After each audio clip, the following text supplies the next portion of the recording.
Good evening बच्चों। जैसा कि आपको पता है कि सर ने ऑनलाइन क्लास शुरू कर दी है। आप लोग भी बहुत दिन से वेट कर रहे थे, तो आप लोगों को भी हमने बोला था कि बहुत जल्द आने वाली है। तो आज टीचर्स डे के मौके पर आप लोगों के लिए भी क्लास शुरू हो गई है। तो आप लोगों से बस यही कहूँगा कि सबसे पहले चैनल को सब्सक्राइब कर दें, लाइक कर दें और शेयर कर दें। उसके बाद आपका जो फर्स्ट चैप्टर है प्रकाश का परावर्तन, गोली दर्पण और प्रकाश का अपवर्तन, इसी को लेके चलते हैं। और एक छोटा सा टॉपिक प्रकाश से रिलेटेड शुरुआत करते हैं। प्रकाश को बोलते हैं लाइट। इस लाइट के बारे में शुरुआत करते हैं और क्लास को आगे बढ़ाते हैं। तो सबसे पहले जानते हैं अपन कि जो प्रकाश है, लाइट है, वो होती क्या है।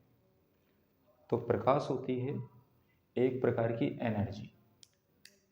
प्रकाश एक प्रकार की होती है ऊर्जा, जिससे हम किसी भी वस्तु को देख सकते हैं। अगर किसी वस्तु को देखना है तो अपन को ज़रूरत है प्रकाश की, लाइट की। तो प्रकाश है एक प्रकार की ऊर्जा, जिससे हम किसी वस्तु को स्पष्ट देख सकते हैं। ये कभी नहीं कह सकते कि प्रकाश दिखाई देता है, तो प्रकाश कभी भी दिखाई नहीं देता, हमेशा वस्तुएं दिखाई देती हैं। प्रकाश से अपन वस्तुएं देख सकते हैं, इंसान को देख सकते हैं, सब कुछ देख सकते हैं, लेकिन कभी भी प्रकाश को नहीं देख सकते। तो प्रकाश है एक प्रकार की ऊर्जा, जिससे हम किसी वस्तु को स्पष्ट देख सकते हैं। और प्रकाश कभी दिखाई नहीं देता, हमेशा वस्तुएं दिखाई देती हैं। तो प्रकाश है एक प्रकार की एनर्जी, एक प्रकार की ऊर्जा, जिससे हम वस्तुओं को देख सकते हैं। या ऐसा भी बोल सकते हैं कि प्रकाश हमारे दृष्टि ज्ञान को जागृत करती है, जिससे हम वस्तुओं को देखते हैं। तो वो है प्रकाश। इसके बाद आ जाता है, प्रकाश के बाद प्रकाश की जो क्वालिटी है, या बोल सकते हैं प्रकाश के गुण, क्वालिटी ऑफ लाइट। प्रकाश के गुण, क्या क्या क्वालिटी होती है प्रकाश में। तो प्रकाश की फर्स्ट क्वालिटी है, एग्जाम्पल से ही समझेंगे। जैसे अपन टॉर्च लगा देते हैं, टॉर्च लगाई अपन ने देखा कि प्रकाश सीधा चला जाता है। तो एक क्वालिटी यही हो गई कि प्रकाश सीधी रेखा में चलता है। दूसरा, रूम में बल्ब खोलते हैं तो देखते हैं कि पूरी जगह प्रकाश फैल गया, सब कुछ दिखने लगा। तो अपन दूसरा कह सकते हैं कि प्रकाश सभी दिशाओं में चलता है। तीसरा, जो चैप्टर नेम है अपना प्रकाश का परावर्तन, तो यहाँ से अपन को क्लियर होता है कि प्रकाश में परावर्तन होता है। उसी में दिया है अपवर्तन, तो अपन को पता चलता है कि प्रकाश में अपवर्तन होता है। तो पहला अपन ने जाना कि प्रकाश सीधा चलता है, प्रकाश सभी दिशाओं में चलता है,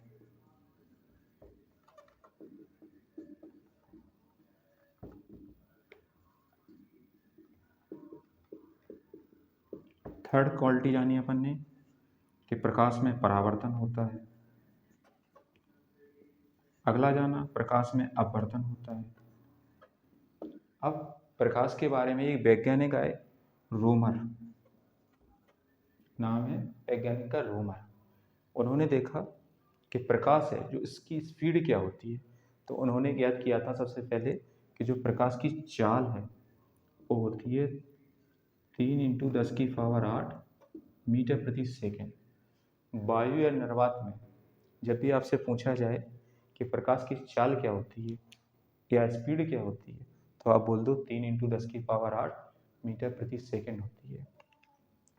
अगली कंडीशन बताई गई कि जो प्रकाश की तरंगदैर्घ्य है वो 3800 एंगस्ट्रॉम से 7800 एंगस्ट्रॉम होती है। बहुत सी बुकों में 3900 एंगस्ट्रॉम भी दिया है, 7800 एंगस्ट्रॉम तरंगदैर्घ्य होती है। एक क्वालिटी और है कि प्रकाश है जो प्रकाश विद्युत चुम्बकीय तरंगों के रूप में चलता है।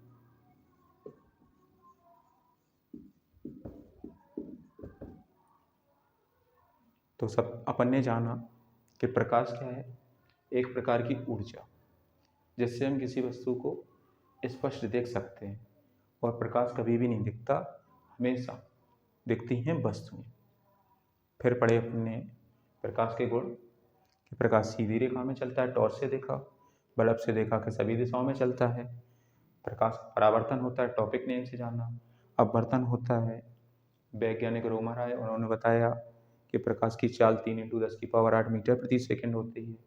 वैज्ञानिकों ने इनकी तरंग-दैर्घ्य देखी। तरंग-दैर्घ्य होती है सुरंगों के बीच की दूरी, जो 9th में पढ़ा था अपन ने।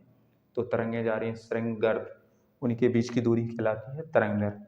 इसको लैम्डा से प्रदर्शित करते हैं।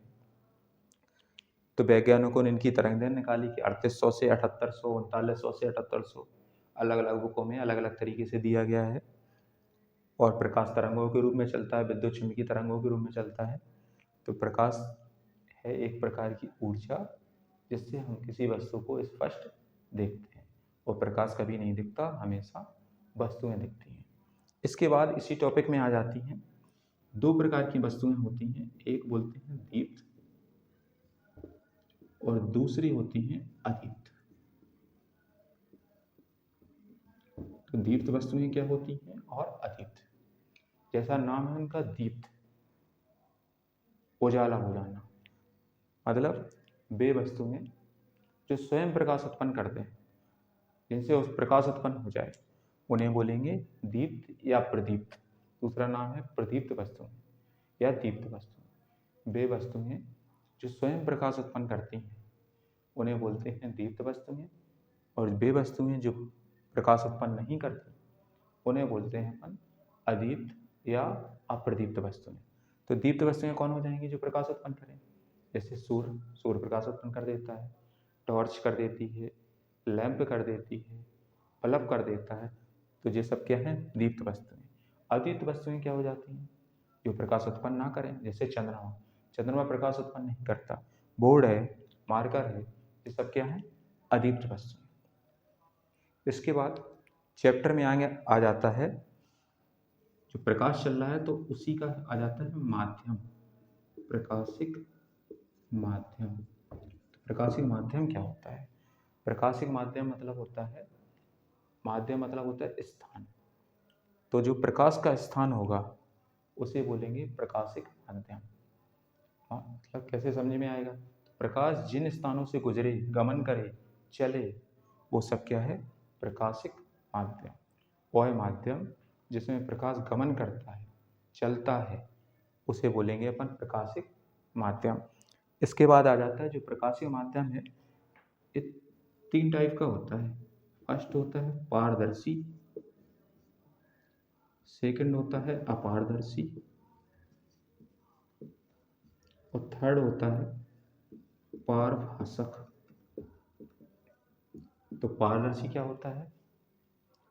वह माध्यम, किसका माध्यम? प्रकाशिक माध्यम का भाग है। वह माध्यम जिसमें प्रकाश आर पार निकल जाए, उसे बोलेंगे पारदर्शी माध्यम। किस में निकल जाता है? जैसे जल में देख सकते हैं अपन, कांच के बाहर देख सकते हैं। तो कांच, जल, ये सब क्या हो गए? पारदर्शी माध्यम। वह माध्यम जिसमें प्रकाश आर पार निकल जाता है, उसे बोलते हैं अपन पारदर्शी माध्यम। सेकेंड है अपारदर्शी। तो एक ऐसा माध्यम जिसमें प्रकाश आर पार ना निकल पाए, उसे बोलेंगे अपारदर्शी माध्यम। जैसे इस दीवार है, बोर्ड है, बोर्ड के आर पार नहीं देख सकते, तो ये सब क्या है? अपारदर्शी माध्यम। थर्ड आता है पारभासक। पारभासक माध्यम होता है वह माध्यम जिसमें प्रकाश का आंशिक भाग, थोड़ा बहुत भाग, नॉर्मल भाग दिखता है आर पार, उसे बोलेंगे पारभासक माध्यम। इसमें थोड़ा बहुत सूक्ष्म भाग देख पाए, उसे बोल सकते हैं अपन पारभासक। जैसे क्या हो जाएगा?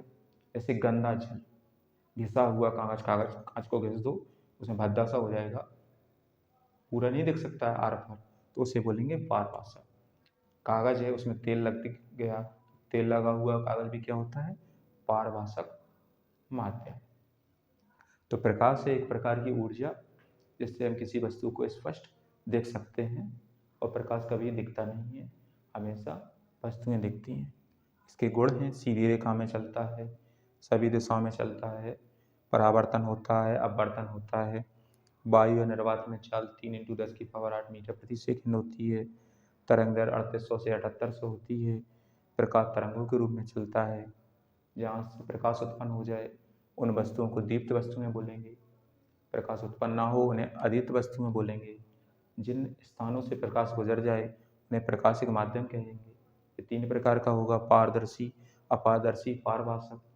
जिसमें प्रकाश आर पार निकल जाए पारदर्शी, आर पार ना निकल पाए अपारदर्शी, थोड़ा बहुत भाग निकल पाए वो पारभाषक। तो ये था प्रकाश का चैप्टर, शुरुआत, एक टॉपिक छोटा सा। अगले दिन से प्रकाश के आगे बढ़ेंगे अपन और देखेंगे कि प्रकाश में क्या क्या है, पूरा चैप्टर लेके चलेंगे। धन्यवाद।